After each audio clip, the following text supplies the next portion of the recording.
जनता की अदालत है, आज वो अपनी अग्नि परीक्षा देने आए हैं। नहीं, वन इलेक्शन वन एजुकेशन, एक एजुकेशन होनी चाहिए पूरे देश के लिए। जब किस प्रकार से भारतीय जनता पार्टी द्वारा जो षड्यंत्र माननीय अरविंद केजरीवाल जी के खिलाफ रचा गया और ईडी और सीबीआई के द्वारा उनको झूठे केस में फंसाया गया, आज जनता के सामने अरविंद केजरीवाल जी आकर भारतीय जनता पार्टी का और जो ईडी और सीबीआई द्वारा झूठे केस में फंसाया गया उसका पर्दाफाश करने वाले हैं और बताने वाले हैं कि किस प्रकार से जो देश के प्रधानमंत्री नरेंद्र मोदी जी अरविंद केजरीवाल जी से डरते हैं। नमस्कार, आप देख रहे हैं फोरम 4। मैं हूं प्रभात और इस वक्त मैं जंतर मंतर पर हूं। जंतर मंतर पर जनता की अदालत में केजरीवाल यहां पर लोगों से रूबरू होने के लिए यहां पर आ रहे हैं। आप देख सकते हैं कि वहां पर दिखाइए कि आतिशी जो है यहाँ पर दिख रही हैं आपको, जो अरविंद के जो अभी तत्काल में दिल्ली के मुख्यमंत्री हैं। यहाँ पर देख सकते हैं कि आतिशी और मनीष सिसोदिया बैठे हुए हैं। अरविंद केजरीवाल थोड़ी देर में आएंगे। उससे पहले यहाँ पर जो लोग आ रहे हैं उनसे जानते हैं कि आखिर वो क्या कुछ कह रहे हैं और क्यों आए हैं। अरविंद केजरीवाल आज जनता से रूबरू होने के लिए यहाँ पर जंतर मंतर पर आ रहे हैं। क्या कहेंगे, क्या ये जनता की अदालत है, आज वो अपनी अग्नि परीक्षा देने आए हैं। अरविंद केजरीवाल जी दिल्ली की जनता से बहुत प्यार करते हैं। वो अपने इस दिल्ली को अपना परिवार मानते हैं। वो कहते हैं कि जो दिल्ली की जनता मेरे लिए कर सकती थी वो 7 जन्म में कभी मैं प्राप्त नहीं कर सकता था। दिल्ली की जनता ने मुझे सर्वताज दिया है। वो दिल्ली की जनता से बहुत खुश है। आज वो दिल्ली की जनता की राय लेने आए हैं कि अगर ये चाहते हैं कि मैं दोबारा सीएम बनूं तो वो उनका मतलब उनकी मन की बात सुनने आ रहे हैं, क्योंकि उन्होंने काम की राजनीति करी है, नाम की राजनीति नहीं करी है। अब फैसला जनता पे है कि दिल्ली की जनता क्या चाहती है, और जहां तक है हमारे सीएम दोबारा से अरविंद केजरीवाल जी ही होंगे। तो सिर्फ सीएम बनाने के लिए जनता से रूबरू हो रहे हैं अरविंद केजरीवाल? नहीं, ऐसा कुछ नहीं है। अगर ऐसा होता तो वो इस्तीफा ही क्यों देते? इस्तीफा तो उन्होंने अपनी मर्जी से दिया है। जनता पहले भी उन्हें चाहती थी, आज भी चाहती है, कल भी उन्हीं को ही चाहेगी। वो काम करते हैं, शिक्षा का काम हो, बच्चों शिक्षा का है, स्वास्थ्य का है, महिलाओं के लिए इतनी सारी योजना है। वो हर तरह का काम बहुत अच्छा काम करते हैं। ऐसा नहीं है कि वो सिर्फ मुख्यमंत्री की चाहना होती तो वो इस्तीफा देते ही। लेकिन जब जेल से बाहर आए तब इस्तीफा देते, उसके पहले क्यों नहीं किया? पहले क्यों नहीं किया? अब आके जैसे उन्होंने वाजपेयी ने उनके लिए षड्यंत्र रच रखा था, अब आके उन्होंने खुद दिया है, क्योंकि उनको कोई किसी तरह का मतलब उनको दायरे में बांध रखा है। जब उन पे कोई पावर ही नहीं होगी तो फिर वो क्या काम करेंगे? अब कम से कम हमारी दिल्ली की जो जनता है उनके काम तो नहीं रुक सकते, इसीलिए उन्होंने आतिशी को चुना है, जो कि हमारी दिल्ली की जनता के कोई कार्य ना रुक सके। वन नेशन वन इलेक्शन की बात चल रही है देश में, क्या कहेंगे अगर एक साथ इलेक्शन हो जाएंगे? तो एक साथ इलेक्शन हो जाएगा वो भी अच्छी बात है। कम से कम हमारे एक मजबूत होंगे, हम लोग अच्छे से काम कर सकेंगे, मजबूताई मिलेगी। जो वाजपेयी का पहले भी नारा था 400 पार, जैसे वो जब नहीं कामयाब हो पाया, इस तरह से वो अब भी नहीं कामयाब। आप क्या कहेंगे? वन इलेक्शन वन नेशन गलत है, क्योंकि इतना पैसा इलेक्शन में नहीं लगता है जितना ये उड़ाया जा रहा है। अगर ये थोड़ा थोड़ा पैसा जनता को दे देना, वन इलेक्शन नहीं, वन इलेक्शन वन एजुकेशन, एक एजुकेशन होनी चाहिए पूरे देश के लिए। जब पढ़ेगा इंडिया तो बढ़ेगा इंडिया। केजरीवाल जी पहले भी दे सकते थे इस्तीफा, लेकिन इतिहास में ये भी दर्ज किया है कि मैं कमज़ोर व्यक्ति नहीं हूँ, मैं एक ईमानदार व्यक्ति हूँ। मैं बाहर आने के बाद इस्तीफा दिया कि मैं जनता, पहली बार कोई ऐसी पार्टी आई है कि हर काम जनता से पूछ के करती है वो, कि अगर जनता कहेगी तो हम करेंगे, जनता नहीं कहेगी तो हम नहीं करेंगे।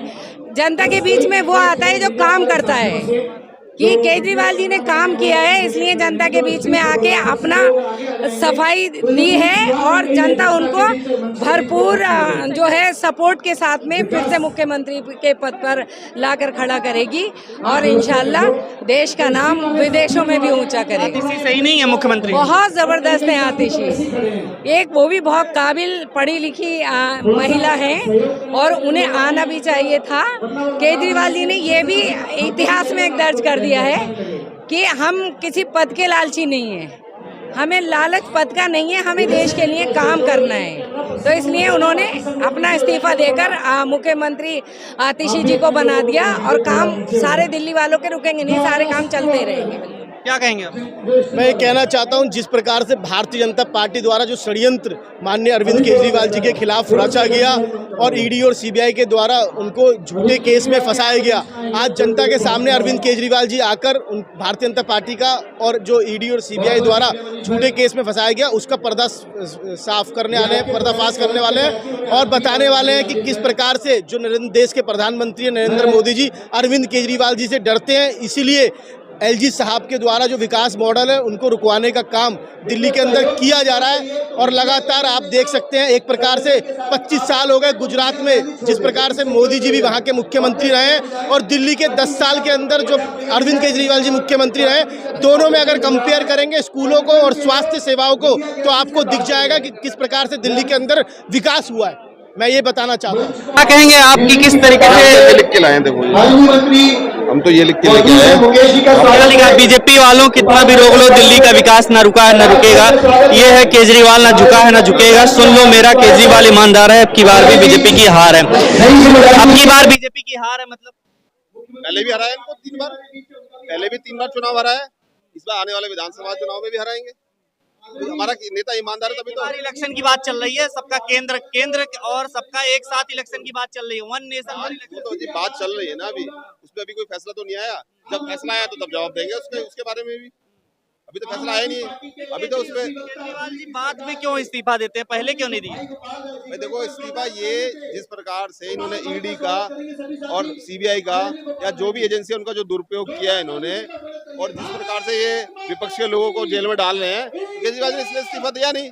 और अभी सुप्रीम कोर्ट की गाइडलाइन आई है तो इन्होंने जनता की जो इन्होंने अदालत बुलाई है उसके माध्यम से इन्होंने पहले इस्तीफा भी दिया है, अपने एक कार्यकर्ता को मुख्यमंत्री भी बनाया है और आज आने वाले 4 जो महीने बाद चुनाव है उसमें दिल्ली की जो जनता है उससे पूछना चाहते हैं केजरीवाल जी कि भैया मुझे मुख्यमंत्री होना चाहिए या नहीं। और जब इतना बढ़िया काम कर रहे हैं केजरीवाल जी, इतना बेहतरीन काम कर रहे हैं दिल्ली के लिए, तो क्या पूरी दिल्ली की जनता यहाँ पे आए है? जी बिल्कुल, जिस दिन को आह्वान किया और लोग आ रहे हैं और अभी बहुत बड़ी संख्या में यहाँ लोग मौजूद हैं और बहुत बड़ी संख्या में आ रहे हैं, अपना काम छोड़कर आ रहे हैं। भाई अपना काम छोड़कर केजरीवाल जी को ही मुख्यमंत्री बनना चाहिए, आतिशी को नहीं। आतिशी है वो तो हमारी देखो पार्टी का जो हमारी पार्टी का फैसला है, लेकिन केजरीवाल से मोहब्बत करते हैं। इससे पहले भी केजरीवाल जी ने दिल्ली में बढ़िया बेहतर काम किया। ये तो सुप्रीम कोर्ट की गाइडलाइन है, उसके तहत हमने आतिशी जी को मुख्यमंत्री बनाया।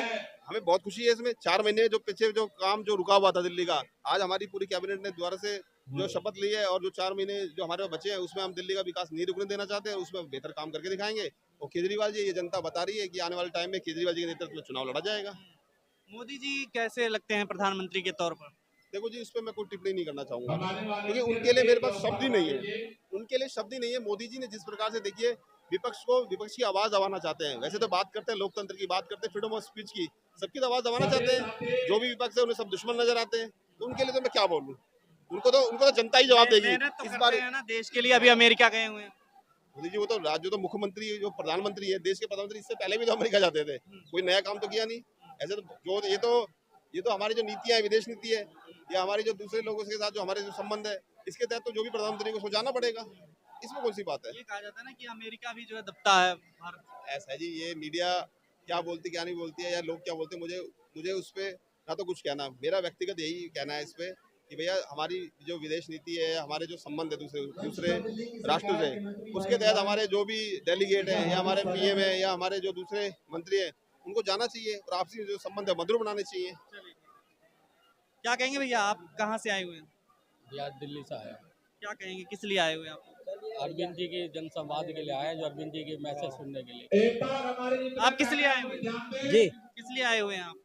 ये भैया आज हमारे मुख्यमंत्री अरविंद केजरीवाल जी का वक्तव्य है, उनको सुनने आए हैं।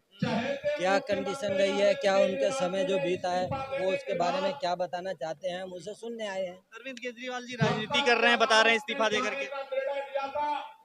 आपको क्या लगता है? आप बताइए, आप क्या जानना चाह रहे हैं? लोग कह रहे हैं। आपको क्या लगता है कि ये राजनीति कर रहे हैं या दिल्ली की चिंता कर रहे हैं? आपको क्या लगता है? आप दिल्ली की चिंता, दिल्ली की कह रहे चिंता हैं पहले इस्तीफा दे देते अगर दिल्ली की चिंता होती। पहले इस्तीफा दे देते तो फिर आप लोग या जो आज ये कह रहे हैं कि राजनीति कर रहे, वो फिर ये कहते कि ये प्रेशर में बेईमान है इसलिए इस्तीफा दे दिया, प्रेशर में दे दिया।